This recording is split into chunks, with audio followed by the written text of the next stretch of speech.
Bismillahirrahmanirrahim. Assalamualaikum warahmatullahi wabarakatuh. Berjumpa lagi pada mata pelajaran Pendidikan Agama Islam dan Budi Pekerti kelas 5 dengan materi kita indahnya saling menghargai. Allah menciptakan kita sebagai makhluk yang berbentuk manusia, yaitu dari berbagai rupa dan warna. Maka Allah berkehendak demikian, menciptakan kita dalam keadaan berbeda-beda. Supaya apa? Kita bisa saling mengenal, ya, kita bisa saling menghargai. Karena apa? Ya karena perbedaan tadi.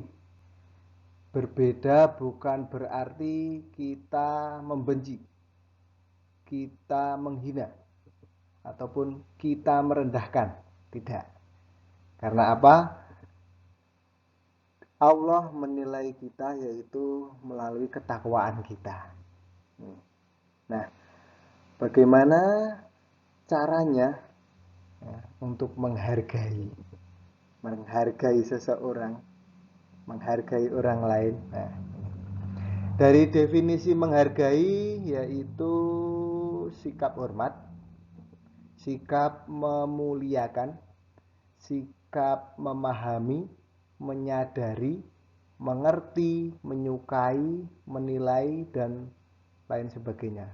Karena banyak sekali definisi dari menghargai tadi. Intinya, kita tidak boleh menjatuhkan, kita tidak boleh mengejek orang lain. Itu menghargai.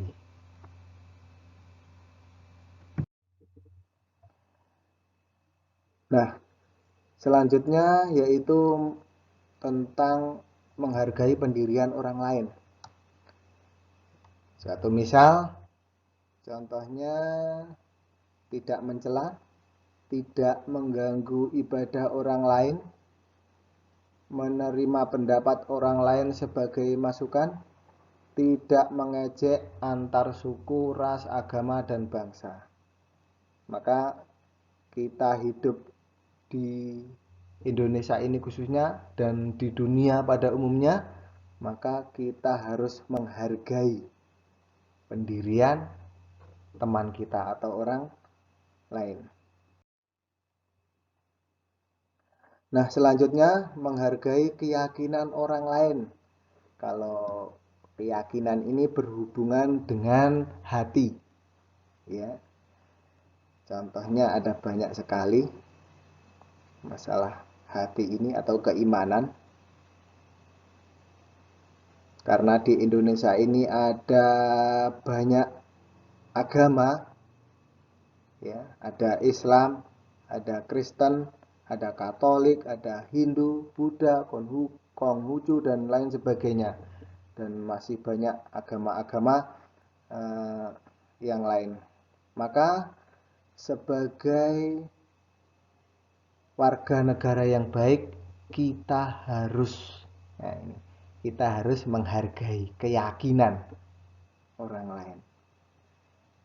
Karena keyakinan ini tidak boleh dipaksakan, ya. Tidak boleh dipaksakan. Selanjutnya, menghargai pendapat orang lain. Kalau pendapat ini berhubungan dengan otak atau pemikiran. Dan contohnya yang pastinya ada banyak sekali. Ini saya sebutkan 5. Yang pertama, mendengarkan orang lain ketika berbicara. Nah, ini harus kita pahami, harus kita terapkan. Ketika teman kita sedang berbicara, maka sebaiknya kita mendengarkan, ya. Jadi kalau ada orang yang berbicara, kita tidak boleh ngomong sendiri. Sebagai teman yang baik, maka kita mendengarkan. Yang kedua, tidak mencela atau mengejek. Nah, ketika teman kita dalam kesusahan atau ketika teman kita dalam kekurangan, maka kita tidak boleh mengejek, tidak boleh menghina. Ini.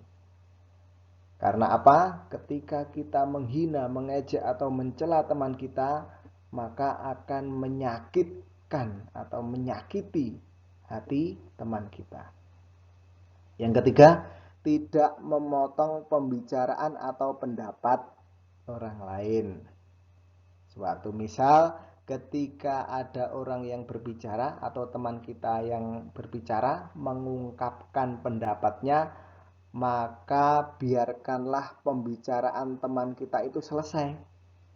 Dan jangan kita memotong pembicaraan teman kita atau orang lain tadi. Bisa dipahami? Baik, kita lanjutkan yang keempat, menerima pendapatnya dengan lapang dada.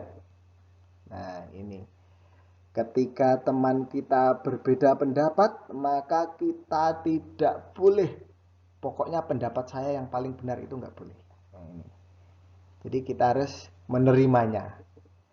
Yang kelima, bila ide tidak sependapat, gagasan kita berbeda, jangan menyangka pendapat dia itu salah. Ya.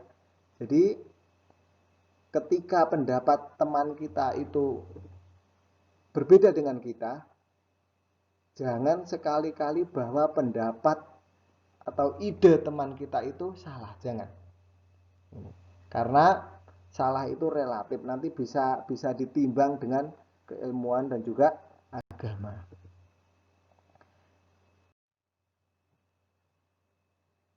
Nah, cukup sekian pembelajaran kita pada kesempatan ini, dan insya Allah kita sambung di pelajaran yang lainnya. Tetap semangat belajar dan rajin beribadah. Assalamualaikum warahmatullahi wabarakatuh.